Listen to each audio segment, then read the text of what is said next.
Alhamdulillah Rabbil Alamin. Wassalatu wassalamu ala asyrafil anbiya'i wal mursalin wa ala alihi wa sahbihi ajma'in, amma ba'd.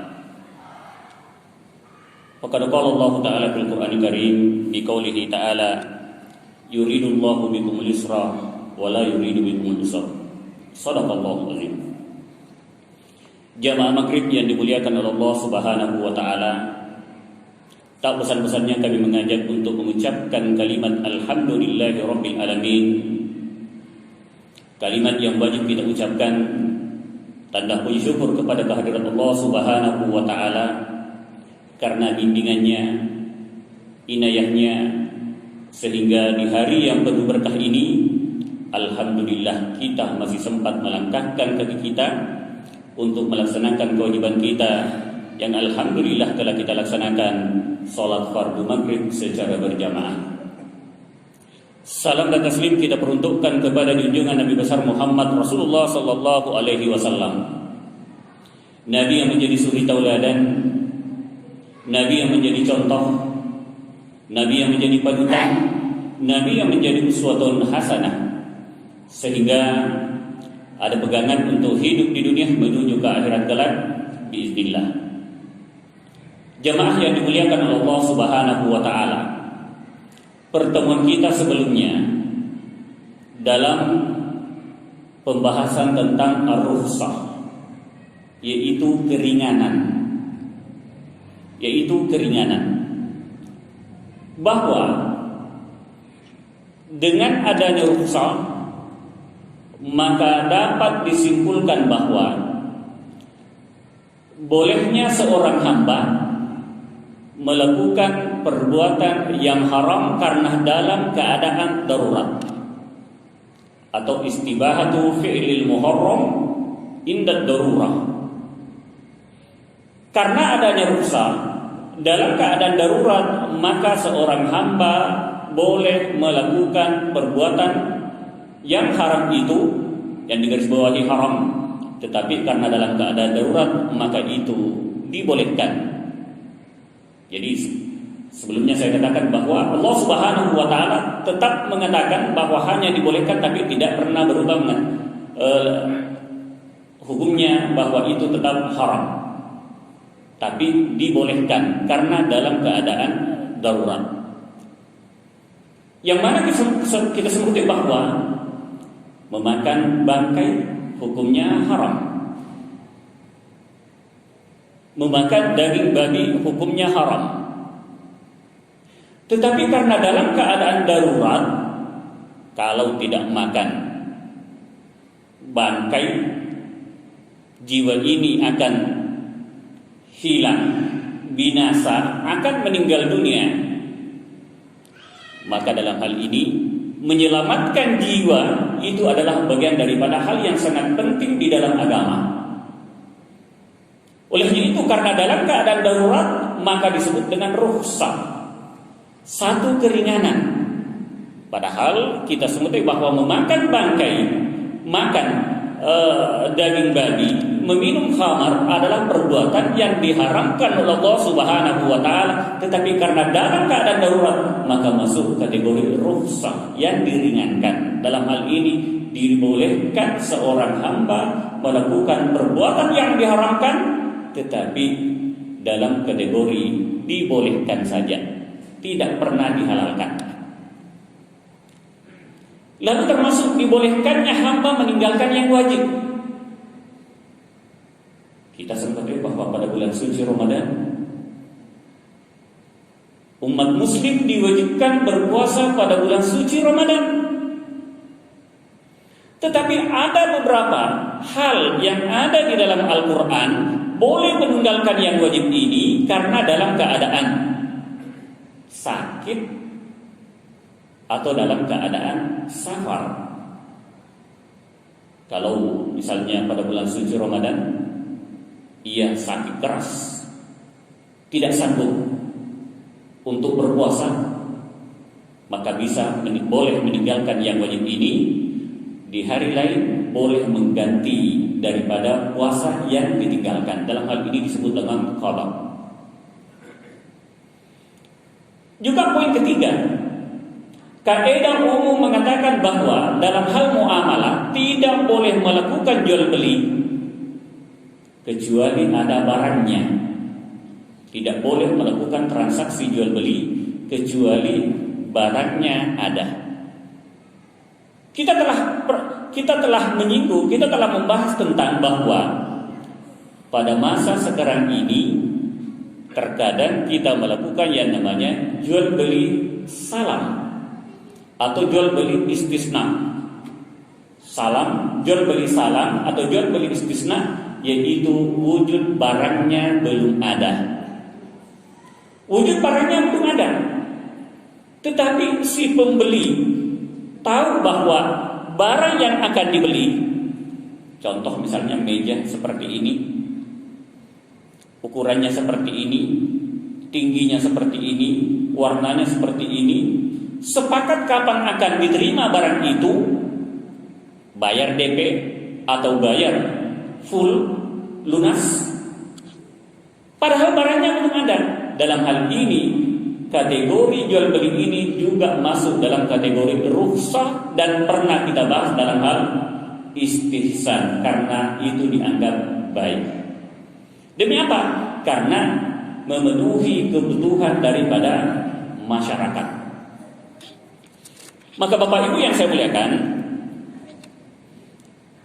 dihasilkan beberapa kaidah termasuk al-masyaqqatu tajlibut taysir. Ada masyarakat, hal yang susah untuk dipenuhi itu boleh dilakukan karena adanya keringanan. Lalu kaidah yang kedua menyebutkan ad-darurat tubihul mahzurat.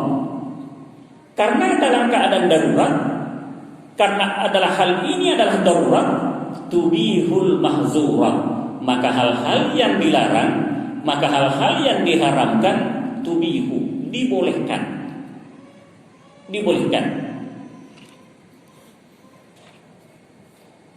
Maka dikatakan dalam kitab ini disebutkan wal ibahatul maksudatu huna hiya raf'ul ismi wal mu'akhazatu al ukhrawiyyah indallahi ta'ala. Maka yang dimaksud dengan ibahah di sini, dibolehkannya di sini, yaitu melakukan hal yang diharamkan.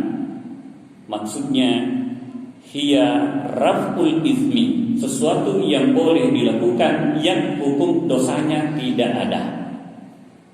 Kita sepakat bahwa kalau melakukan yang namanya sesuatu yang dilarang atau sesuatu yang dilarang, sesuatu yang diharamkan tidak dalam keadaan darurat, maka baginya iqab, maka baginya ancaman, atau maka baginya dosa.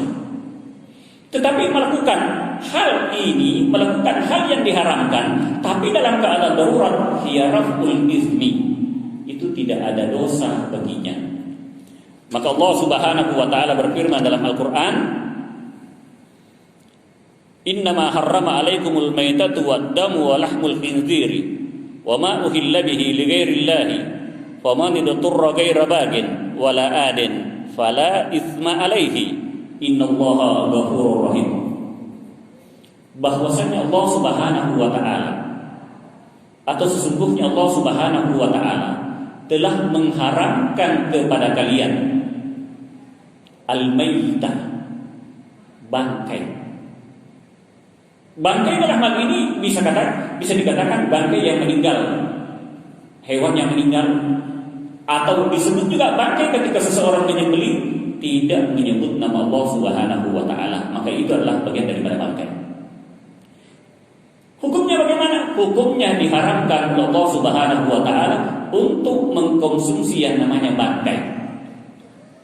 Apalagi wadam, darah.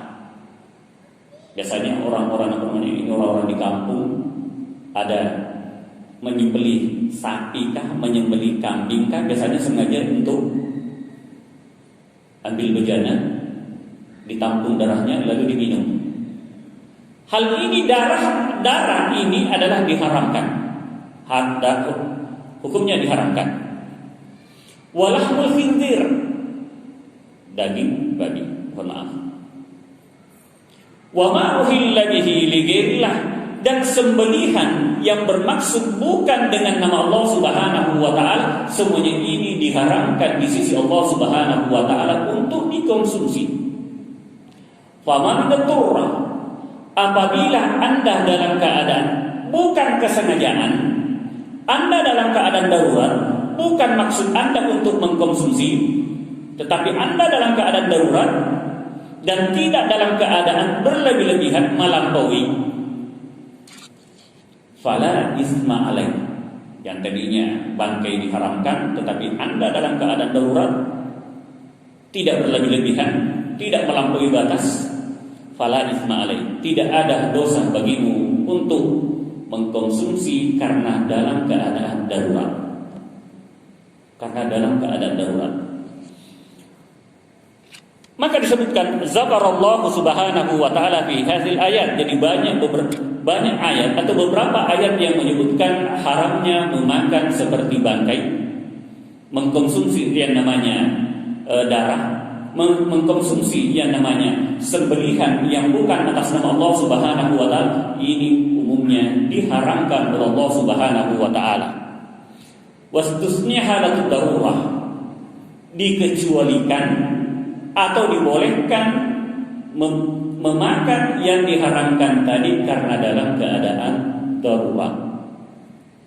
Dalam keadaan darurat, sakit keras, seorang dokter mengatakan, ini betul-betul dokter spesifik yang bisa dipercaya, yang mengatakan kalau kamu tidak makan bangkai ini, maka kamu akan meninggal dunia. Hal ini dalam keadaan darurat. Dokter tersebut betul-betul dia spesialis dan bisa dipercaya, apa-apa yang ia katakan bisa dipertanggungjawabkan, maka silakan mengkonsumsi apa yang ia sampaikan. Fala isma alaih, tidak ada dosa baginya. Tidak ada dosa bagi orang yang mengkonsumsi tetapi dalam keadaan darurat. Sehingga Imam Al-Ghazali mengatakan, jami'ul muharramat tubahu bid-darurah. Imam Al-Ghazali mengatakan semua yang diharamkan, semua hal-hal yang haram dibolehkan karena darurat. Ini perkataan Imam Al-Ghazali dalam kitabnya Al-Wajiz. Dalam kitab Ushul Fiqh beliau Al-Wajiz, beliau mengatakan jami'ul muharramat, semua yang diharamkan, semua yang dilarang, dibolehkan ketika hal itu dalam keadaan darurat. Maka Bapak Ibu yang saya muliakan, di sini dikatakan wa darurat fil islami khamsah. Darurat yang urgen, yang penting di dalam Islam itu ada 5 poin. Yang pertama, hifzuddin, menjaga agama. Menjaga agama. Yang kedua, hifzun nafs, menjaga jiwa atau menyelamatkan jiwa. Yang ketiga, hifzul aql, menjaga akal. Yang keempat, hifzun nasal, menjaga keturunan. Yang kelima, hifzul mal, menjaga harta benda. Jadi ini 5 poin adalah hal yang sangat darurat. Hal yang sangat darurat kita jaga. Yang pertama disebutkan tadi adalah hifzuddin, menjaga agama. Sehingga kalau misalnya seseorang memaksa kepada kita, kalau kamu tidak mengatakan saya kafir, saya akan bunuh kamu, dan betul-betul mengancam itu akan membunuh kita. Bapak Ibu, kira-kira hukumnya bagaimana? Ini dalam keadaan terjepit. Misalnya kita dirampok, ya, misalnya dirampok, naudzubillah min dzalik. Dalam keadaan merampok itu, kita terjepit di rumah, lalu dia mengatakan, kalau kamu mengatakan saya bukan Islam misalnya, saya akan bunuh kamu. Menyelamatkan jiwa adalah penting. Betul Pak ya? Menyelamatkan jiwa ini adalah penting. Apa yang ia tuntut dalam keadaan kita terpaksa, berarti kita dalam keadaan darurat, silahkan mengucapkan apa yang ia mau. Atau misalnya seorang masuk rumah yang mau merampok. Ketika mau merampok ada beberapa hal yang mesti kita selamatkan. Yang pertama menyelamatkan jiwa, yang kedua menyelamatkan keluarga, yang ketiga menyelamatkan harta benda. Ini masuk dalam kategori, ini semuanya masuk dalam ad-daruratul khamsah, masuk dalam kategori darurat 5 ini. Yang tadi kita sebutkan adalah agama, jiwa, akal, keturunan, dan harta benda. Jadi harta benda harus kita jaga. Makanya ketika ada orang yang mau masuk rumah merampok, maka wajib kita melawan. Wajib kita melawan. Kenapa? Banyak hal yang kita jaga. Pertama, menjaga jiwa kita. Menjaga jiwa kita, jangan sampai mau masuk merampok dan membunuh kita. Pasrah, kalau boleh lawan. Kenapa? Karena itu bagian daripada menjaga jiwa, menyelamatkan jiwa. Yang kedua, menyelamatkan keluarga. Sebab tahu ia mau berbuat apa-apa terhadap keluarga kita, itu bagian daripada menyelamatkan keluarga. Menyelamatkan harta benda juga bagian daripada hal yang darurat. Sabar aja, nggak apa-apa harta benda saya diangkat semua. Kalau bisa, apa yang disebut dalam Islam ad-difa'un nafsi, membentengi diri, bisa lawan. Kenapa? Karena bagian daripada hal yang urgent, dalam hal darurat untuk menyelamatkan jiwa, keluarga, dan harta benda. Karena harta benda adalah bagian daripada hal yang darurat kita jaga. Bapak Ibu yang saya muliakan, maka dikatakan fa kullu ma yatadammanu hifzi hasil usulil khamsa wa huwa maslahatun. Maka apa-apa yang kita sebutkan tadi, menjaga agama, menjaga jiwa, menjaga akal, menjaga keturunan, dan menjaga harta benda, maka menyelamatkan semuanya itu adalah bagian daripada kemaslahatan, bagian daripada kebaikan. Kalau dikatakan bagian daripada ibadah adalah bagian daripada ibadah. Wa kullu ma yafutu hasil usul fa huwa mafsadah. Kalau dibiarkan begitu saja, tidak menjaga agama, tidak menjaga kelima yang masuk darurat tadi, fa huwa mafsadah, maka itu adalah bagian daripada kerusakan. Bagian daripada kerusakan. Kenapa? Karena agama sudah tidak bisa diselamatkan. Diri atau jiwa begitu melayang begitu saja. Keturunan tidak terjaga. Demikian juga harta yang merupakan hal yang wajib kita jaga. Hal yang wajib kita jaga. Maka Bapak Ibu yang saya muliakan, kenapa Allah Subhanahu wa taala di dalam Al-Qur'an banyak sekali ancaman terhadap apa yang diharamkan. Termasuk misalnya ketika ada orang yang membunuh, menghilangkan jiwa, maka dalam Al-Qur'an disebutkan wa qada'uhu bi ijabil qisasi.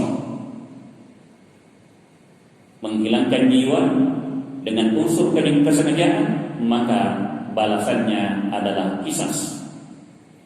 Maka dalam ilmu fikih disebutkan yang disebut dengan qisas, nyawa dengan nyawa, darah dengan darah, apabila telinga biras, apabila telinga maka dengan telinga. Maka itulah yang disebut dengan keadilan. Demikian juga wa ijabu, ini adalah bagian daripada hifdzun nafs, menjaga jiwa. Wa ijabu hadisyar, memberi ancaman terhadap orang yang meminum khamar. Memberi ancaman terhadap orang yang meminum khamar atau hal yang diharamkan. Untuk apa? Hifzul aql, untuk menjaga akal. Untuk menjaga akal. Karena betapa pentingnya yang namanya akal. Bukankah Allah Subhanahu wa taala dalam Al-Qur'an mengatakan, laqad khalaqnal insana fi ahsani taqwim. Sungguh saya menciptakan manusia